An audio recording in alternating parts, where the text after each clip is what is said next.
નામદાર કોર્ટે અત્યારે હાલ વચગાળાની રાહત આપીને બધા જ આરોપીઓને જામીન મુક્ત કર્યા છે. એવા સંજોગોમાં બંને તરફેથી શાંતિ સ્થપાય અને કાયદો અને વ્યવસ્થા જળવાઈ રહે એ દિશામાં તંત્રએ પણ સજાગ રહેવાની જરૂર છે. એમાં મુખ્યત્વે શરતોમાં સાક્ષી પુરાવા તોડવા ફોડવાની તેમજ ઇલેક્ટ્રોનિક્સ મીડિયાનો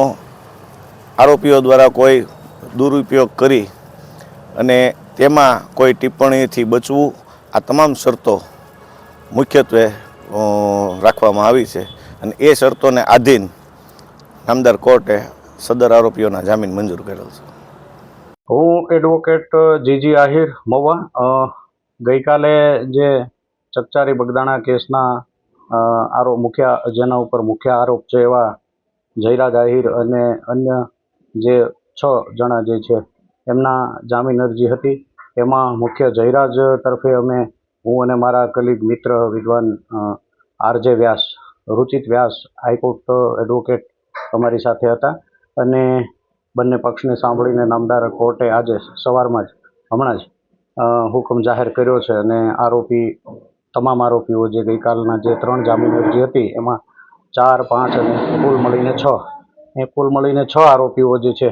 એમની જામીન અરજી નામદાર કોર્ટે યોગ્ય શરતોને આધીન મંજૂર કરી છે. આમ તો અગાઉ તારીખ 2/2024ના રોજ અન્ય આરોપીઓ જે છે જે મુખ્ય પ્રથમ જે 7 આરોપીઓની જામીન અરજી મંજૂર કરેલી અને એમના જ પેરિટીના ગ્રાઉન્ડ ઉપર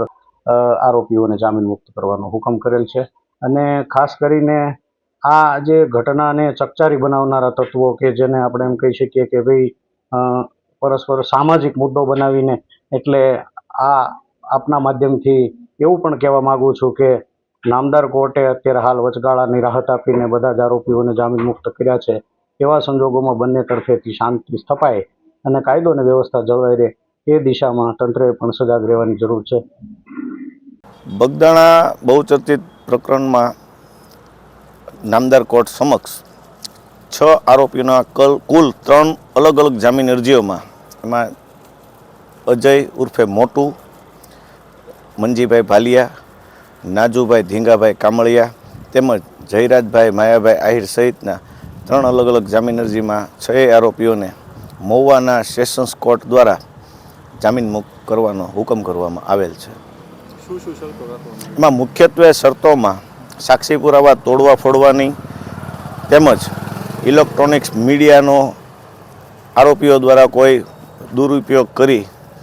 અને તેમાં કોઈ ટિપ્પણીથી બચવું, આ તમામ શરતો મુખ્યત્વે રાખવામાં આવી છે અને એ શરતોને આધીન નામદાર કોર્ટે સદર આરોપીઓના જામીન મંજૂર કરેલ છે.